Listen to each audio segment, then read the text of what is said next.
Hey,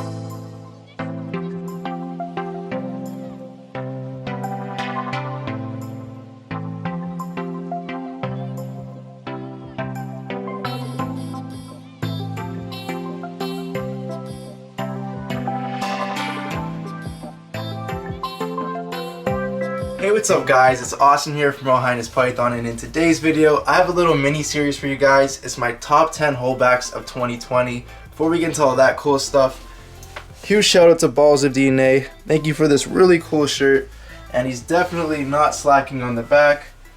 So if you can go and check him out, I would appreciate it, he would appreciate it. Balls of DNA. And in this video today, this is only going to be part 1, so I'm going to be showing you number 10 to number 6. And then in the next video, I'll probably get out to you tomorrow or the day after. I'm going to be showing you number 5 to number 1. So these are the lower end of my top 10 holdbacks of 2020. So let's get right into it right now. Number 10 is a really cool one. This is a special double het or possible double het for Monsoon Pied. But it's pretty safe to say this guy's going to prove out for both. He has a telltale het monsoon pattern in the special. You have all the circles going down the back, as well as a really wacky head stamp, and then you just look all around, just the patterns all whacked out, connecting. Just has a lot of weird little accents in it, super cool. And he also has this really nice ringer right at his tail. So I do have another one of these. He's a breeding male, but it doesn't hurt to have two. I was originally going to sell this male, but no one wanted to pick him up, so I decided just to hold him back. He's really good male to hold in your collection, and hopefully he produces a lot of Monsoon Pieds for me in the future. So for my number 9 pick, I have my Fire Yellow Belly Pied female, and I usually do not like high white pieds, but I really like the way her saddles are placed in this girl, and I do not mind her being high white. I really like Yellow Belly inside of pieds for the freeway project, so in the future I'm looking to make some Enchi freeway pieds with this, and Enchi Fire freeway pieds would be amazing. I really like that little head stamp it has in the middle of the head. That's a combination of the fire and the yellow belly together doing that. And then you get this really nice creamy color throughout the rest of the snake, which tends to happen in a lot of fire yellow belly combos. Really nice snake. This is from a split pairing with me and Billy at Mutation Creation. And really happy to have this girl in my collection. Can't wait to do some really cool stuff with her in the future. So sticking to the pieds, for my number 8 pick, I have my Dinker Pied female right here, and you can see this is a crazy looking pied. It looks almost like a normal pied, except for the colors are turned up a notch. As well, you have this really nice dorsal pattern going on. Almost, she's really feisty. She's tagged me before. Okay, there we go. Almost looks like a genetic stripe pattern. You have a really bold line going down the back. And inside of my next video, I'm actually going to show you a sibling to this that also has a Dinker gene, so look out for that in the next video.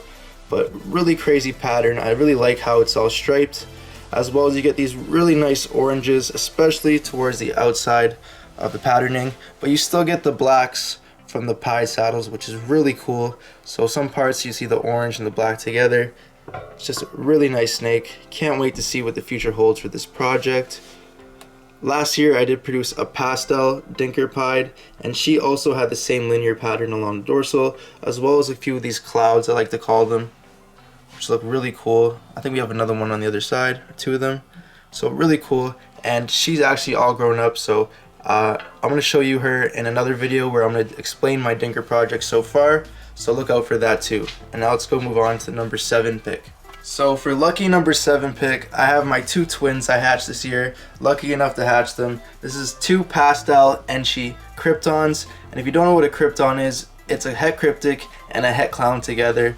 They're allelic. It's kind of like Toffino between the het toffee and the het albino, making a similar looking snake, but it's not the same genetically. So if I were to breed these to a clown, half the babies would come out clown, half the babies would come out cryptic, and if I were to breed this to a cryptic, half the babies would come out Krypton and the other half come out Clown. So it's pretty hard to wrap your head around at first, and I'm pretty sure I messed up somewhere in there, so if I did, comment down below where I messed up. But it's really cool. I really like what Cryptic and Kryptons do to the pattern. Kryptons and Cryptics look identical. There's almost no way to tell between them, so be cautious when you're buying Kryptons or Cryptics. But this once again is a Pastel Enchi Cryptic, And funny enough, I didn't even know I had cryptic in my collection until I bred one of the females I picked up a few years back. It was a Pastel GHI, and the guy who actually I bought them from, I bought 3 of them, and he wanted to buy all 3 of them back, and now I definitely see why. I let him buy 2 of them back, but I'm glad I held the one back. And my first year I bred a vanilla clown to her, and I made a vanilla Krypton, and this year I was lucky enough to hit the twins and make 2 Pastel Enchi Kryptons. Just crazy. And Kryptons generally band over around the back, and with the Enchi here it's banding it a lot more. And they also tend to have really wide eye stripes, and once again with the Enchi here it's making them even wider because Enchi tends to have wide eye stripes as well. Krypton also tends to have these banding of the pattern towards the neck over here. It's not too much on that side, but the other side I think has a bit more. So that's the eye stripe going back into the neck pattern, and it's just super cool. And if you look at these two, their head stamps almost look like female washroom signs, which are pretty cool. And they actually have identical head stamps with the same beauty mark on the side of the head, which is just incredible. The pattern along the back is a little different, but to be twins in the face as well is super cool. So now let's move on to my number 6 pick. So my number 6 pick and my final one for this video is this one that just came out of the egg not too long ago. It's a super vanilla Pastel Clown, or that's what I believe it is so far. She's also going into shed right now. You can tell by the blueness of her eyes and a bit of the pattern or the side crinkling up around her neck.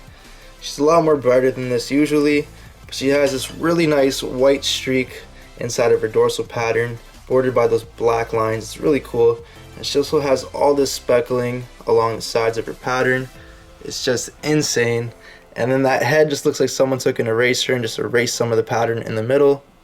It's super washed out, and there's only 1 dose of pastel in here, which is just mind-blowing. So I definitely think it's super vanilla because I do have some pastel vanilla clowns and their heads are not half as washed out. You also have that very nice vanilla pattern where it reduces all the sides and just connects them together. And this one's actually reduced a lot, as you can tell. Almost looks like a leopard clown. Oh, and it's freaking out a bit. Don't want to mess with her too much. She's still very young and only had 1 meal once again. I'm actually going to be feeding her later today, so hopefully she takes it even though she is in shed. And that's pretty much going to be it for this video. I hope you guys enjoyed the first part. Look out for the second part. I have a lot of cool babies in that one, so stay tuned for that. And that's pretty much going to be it. So comment down below which was your favorite baby from this video, and stay tuned for the next one. So don't forget to like, share, and subscribe, and I'll catch you guys on the next one. Peace out.